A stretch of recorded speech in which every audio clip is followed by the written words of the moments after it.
Hi everybody! I am going to read a book to you today about a frog, and I happen to have a nonfiction book about a frog that maybe some of you are doing your research on. I know that we've started our animal research this week, so maybe some of you have chosen frogs to do your research on. I happen to have this here. I found it in Abby's books, and I hope you have some books at home maybe that you could use for your research. This is a nonfiction book on frogs, but I'm going to read a fictional book today about a frog named Froggy. We know Froggy. He's very silly. This is called Froggy Bakes a Cake. It was Froggy's mother's birthday. Froggy was outside making mud pies. "Froggy!" called his father. "What?" "Help me bake a cake for your mother."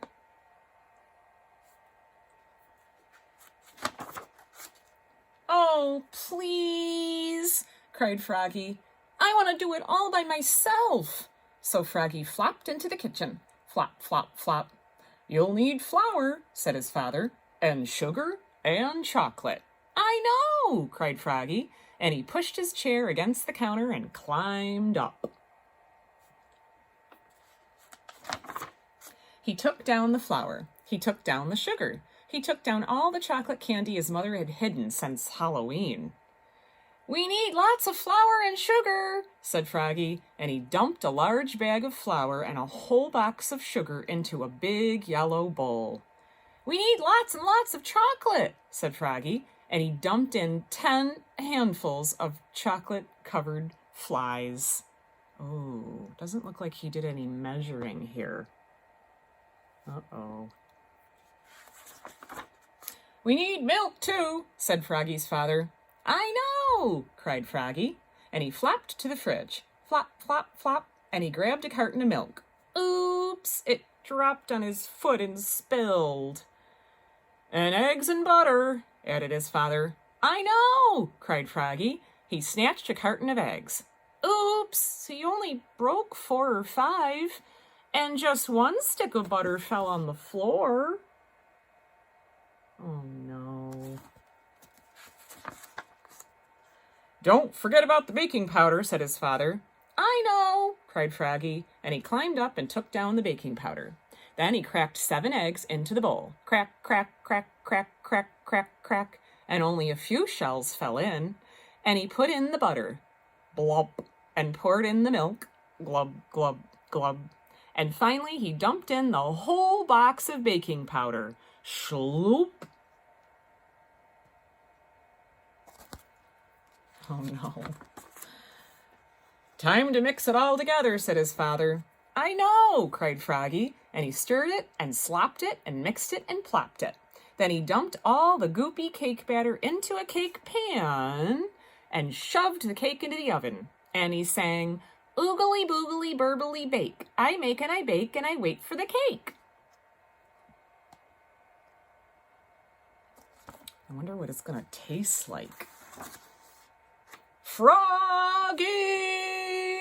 called his father. "What?" "While you wait for the cake to bake, help me blow up the balloons." Froggy helped blow up the balloons. He blew, and he blew, and he blew, and he blew. Pop! "Now," said his father, "help me set the table." Froggy helped set the table. Oops! He knocked over the lemonade and the paper party tablecloth got all wet. "Froggy!"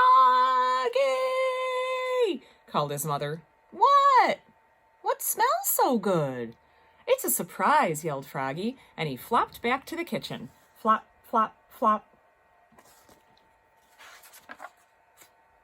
"Come and get it," hollered Froggy. Froggy's mother and father flopped in and slid across the buttery floor, and Froggy said, "Are you ready?" and opened the oven door. Oh no, he forgot to pick up the floor.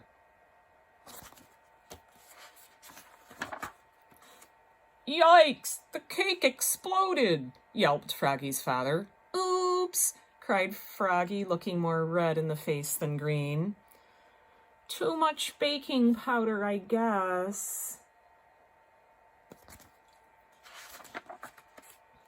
It's good, though, said his father, licking his fingers. Wait, cried Froggy. I'll be right back. Flop, flop, flop. Happy birthday, Mom, he said, and he handed her a fresh mud pie with a candle in it. I made it all by myself. Oh, Froggy, said his mother, this is the best, birthday pie I ever had. What a mess, said Froggy's father. Let's go out to celebrate. Great, said Froggy. Yes, said Froggy's mother. And together they leapfrogged all the way to the bakery. Flop, flop, flop. That was a funny one. I hope you liked it.